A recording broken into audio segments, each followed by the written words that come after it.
تو میرے بھائی آپ کو اسلام ترقی سے منع نہیں کرتا, دنیا سے دل لگانے سے منع کرتا ہے. دل کس سے لگاؤ؟ اللہ سے. لہذا اللہ کے لیے کسی سے لگانا پڑے تو لگاؤ. اللہ اگر منع کر رہا ہے لگانے سے تو یعنی دل تو دنیا سے بھی لگے گا مگر اتنا لگے گا جتنی اللہ اجازت دے رہے ہے اور جس سے اجازت دے رہا ہے. سمجھ میں نہیں آ رہی بات؟ اللہ کہہ رہا ہے بیگم سے بھی محبت کرو, اولاد سے بھی اور ماں باپ سے بھی. زیادہ کس سے کرو؟ ان تینوں میں زیادہ کس سے کرو بھائی؟ ماں باپ سے بھی, بیگم سے بھی اور اولاد سے بھی. تینوں میں زیادہ کس سے کرنی ہے؟ پہلی بات تو اللہ سے ہم پرمیشن لیتے ہیں ان سے محبت کرنی ہے نہیں کرنی, اللہ نے کہا کرنی ہے, میری طرف سے کیا ہے. تو ہم چونکہ اللہ کے غلام ہیں تو اللہ آرڈر دے رہا ہے, تو اللہ تو نے آرڈر دیا تو ہم کریں گے, ٹھیک ہے نا. یہ ہماری محبت کس کے لیے ہو رہی ہے؟ اللہ کے لیے ہو رہی ہے. تو یہ اللہ سے محبت کا حصہ ہے یہ. پھر اللہ کتنی کرنی ہے؟ ان تینوں میں بچوں سے زیادہ کریں, بیگم سے کریں یا ماں باپ سے؟ اللہ کہہ رہے ہیں سب سے اوپر گراف کس کا رہنا چاہیے؟ والدین کا. نہیں آ رہی بات؟ سب سے پہلے کس سے کرنی ہے؟ ابا اماں. نہیں آ رہی بات؟ اے اللہ کتنی کرنی ہے ان سے؟ حالانکہ اس میں دنیاوی مفاد نہیں ہے, کیونکہ ابا بڑھاپے میں بہت بوجھ لگتے ہیں. جوانی میں تو نچوڑ لیا ان کو, اب ریٹائر ہو گئے, اب کھانسنے کے لیے رہ گئے وہ گھر میں. ان کی دوائیاں ہیں, ان کے مسائل ہیں, پھر وہ بڑھاپے میں دماغ چڑچڑا ہوتا ہے, پوچھ رہے ہیں کہاں جا رہا ہے, کہاں سے آ رہا ہے, تو اچھا ہی نہیں لگ رہا ہے یار, یہ کیا ہے یار, میں اپنی لائف کو انجوائے کرنے دو ابا. تو ابا پھر اپنے ابا کے واقعات سنا رہے ہوتے ہیں, بیٹا ہم تو اپنے ابا کے پاؤں بھی دباتے تھے. ابا وہ پرانا زمانہ تھا, ونس اپون اے ٹائم. ابا کو سمجھا رہے ہوتے ہیں. تو اللہ میاں نے کہا کہ جیسے افطاری میں تمہیں سموسے سے دل بہلانے کی اجازت ہے, سموسا اچھا لگ رہا ہے, میری طرف سے کوئی پابندی نہیں ہے, لگے کھاؤ بھی. تو اللہ میاں نے کہا کہ کچھ چیزیں ایسی ہیں جو تمہیں اچھی لگیں تو میں نے کوئی پابندی نہیں لگائی, جتنی لگ رہی ہیں اور زیادہ اچھی لگنا شروع ہو جائیں, بشرطے کہ اللہ سے آگے نہ نکالو ان کو. لیکن جب ان کا آپس میں کمپیئر ہوگا, تقابل ہوگا, تو سب سے زیادہ محبت ابا اور اماں. ان کی ناراض نہیں کرنا, ان کو ان کے پاؤں میں جنت تلاش کرنی ہے. ایک موٹیویشنل اسپیکرس ہیں, وہ بیان میں شارٹ کلپ میں کہہ رہے تھے کہ جو ماں کے قدموں تلے جنت ہے تو یہ ہر ماں کے قدموں میں نہیں ہے. بعض لوگ بات ایسی کرتے ہیں کہ وہ علم صحیح نہیں ہوتا, جس کی وجہ سے معاشرہ غلط سمت میں جانا شروع کر دیتا ہے.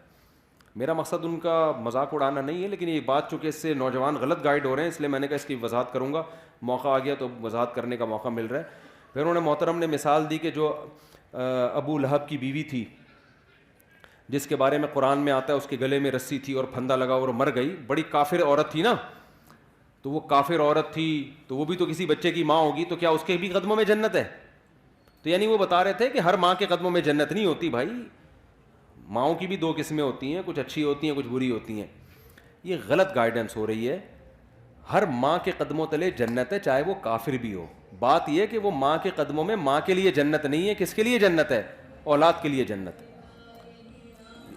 میں اگر وہاں موجود ہوتا نا ورک شاپ میں تو میں کہتا ایکسکیوز می سر, ایک بات آپ سے کرنی ہے کہ ابو لہب کی بیوی اگرچہ جہنم میں جائے گی لیکن اس کے بچوں کے لیے اس کے قدموں میں اللہ نے جنت رکھی ہے. قرآن کہتا ہے وَإِن جَاهَدَاكَ عَلَىٰ أَن تُشْرِكَ بِي, کہ اگر تمہارے ماں باپ اتنے بڑے کافر ہیں کہ تمہیں زبردستی شرک پر مجبور بھی کریں, ان کی بات نہیں ماننی, لیکن صاحبہما فی الدنیا معروفا, پھر بھی ان کے قدموں میں تم نے جنت تلاش کرنی, دنیا میں اچھا سلوک کرنا ہے, یہی تو مطلب ہے قدموں میں جنت کا. تو آج کل اولادیں ویسے ہی ماں باپ کو نہیں پوچھ رہی ہیں, اس طرح کی تقریریں آئیں گی تو پھر اپنے ابا اماں میں عیب تلاش کریں گے. وہ ہر بچہ جا کے دیکھا یار میری اماں تو یہ بھی کام غلط ہے, میری اماں کا تو یہ بھی حرکت ٹھیک نہیں ہے, تو اس کا مطلب میری اماں خود ہی جنتی نہیں ہے, تو اس کے پاؤں میں کہاں سے جنت آ گئی؟ اور بھائی آپ کو ابا اماں کے فالٹ نکالنے کی اجازت نہیں ہے. اللہ نے ابو لہب کی بیوی کو برا کہا, اللہ ہے, اللہ کو حق ہے کہ کسی کو برا کہے, کسی کو جہنم میں بھیجے. ابو جہل کی بیوی یا ابو لہب کی بیوی کی جو اولاد تھی اس کو شریعت نے یہی پابند کیا کہ تم نے اپنے ماں باپ کے احسانات کا بدلہ دینے کی کوشش کرنا ہے اور تم نے ان کے ساتھ اچھا سلوک کرنا ہے. نہیں آ رہی میرا خیال بات سمجھ میں؟ تو آپ کو تو حکم ہے کہ آپ کے ابا اچھے ہیں برے ہیں, بھائی آپ کو اچھا سلوک کرنا ہے. تو اللہ میاں میں یہ کہہ رہا تھا کہ بس بات ختم کر رہا ہوں, ترقی میں پیچھے جب رہیں گے جب یہ اللہ کے لیے نہ ہو, یا آپ کوشش ہی نہ کرو. اللہ نے حکم دیا ہے کہ سارے کام کرنے ہیں کس کو راضی کرنے کے لیے, اللہ کو. اس سے پتہ ہے کیا ہوگا, یہ ترقی کی اسپیڈ غیر مسلموں سے بھی زیادہ تیز ہو جائے گی, کیونکہ جو کام اللہ کے لیے کیا جاتا ہے نا اس میں جان بہت ہوتی ہے, کیونکہ اس کا اجر کون دے گا, اللہ. دیکھو مجھے ایک بات بتاؤ, ڈاکٹر لوگ کہتے ہیں کہ, میں آپ چند مثالوں سے سمجھاتا ہوں کہ جب مذہب کی موٹیویشن ملتی ہے وہ بہت پاورفل موٹیویشن ہوتی ہے, وہ جہاں مذہب کی موٹیویشن نہیں ہوگی وہاں جان نہیں ہوتی. شوگر کے مریض کو ڈاکٹر کہتا ہے اتنے گھنٹے فاسٹنگ کرنی ہے, 100 میں 1 مریض کرتا ہوگا فاسٹنگ. لیکن رمضان آتا ہے, اللہ کا حکم ہے پورا مہینہ فاسٹنگ کرنی ہے. 90% مسلمان کیا کر رہے ہوتے ہیں, روزے رکھ رہے ہوتے ہیں, گرمیوں میں بھی سردیوں میں بھی. نہیں آ رہی میرا خیال ہے بات سمجھ. کیوں بھائی, اللہ کس کا آرڈر ہے؟ تو یار جو قوم صبح سے کہ رات تک اللہ کے لیے بھوکی پیاسی رہ سکتی ہے وہ پڑھ نہیں سکتی اللہ کے لیے؟ نہیں آ رہی بات. وہ پڑھے گی کیوں نہیں پڑھے گی؟ اس کو بتانے والے لوگ شارٹ ہیں مارکیٹ میں. وہ مذہب کا صرف ایک پہلو سامنے رکھا ہوا ہے اس نے. اور سب سے بڑی بات یہ کہ یہ کام تھا ہماری حکومتوں کا, حکومتیں ذمہ داری پوری نہیں کر رہی ہیں. پڑھائی کا نظام تو دیکھو نا.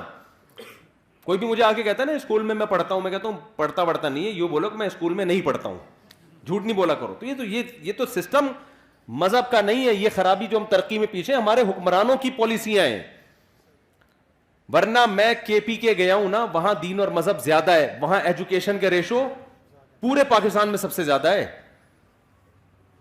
پورے پاکستان میں کے پی کے کی جتنی آبادی ہے نا اس کے لحاظ سے لٹریسی ریشو کے پی کے میں پنجاب اور کراچی کی نسبت زیادہ. کیوں؟ وہاں دین اور مذہب کیا ہے, زیادہ ہے.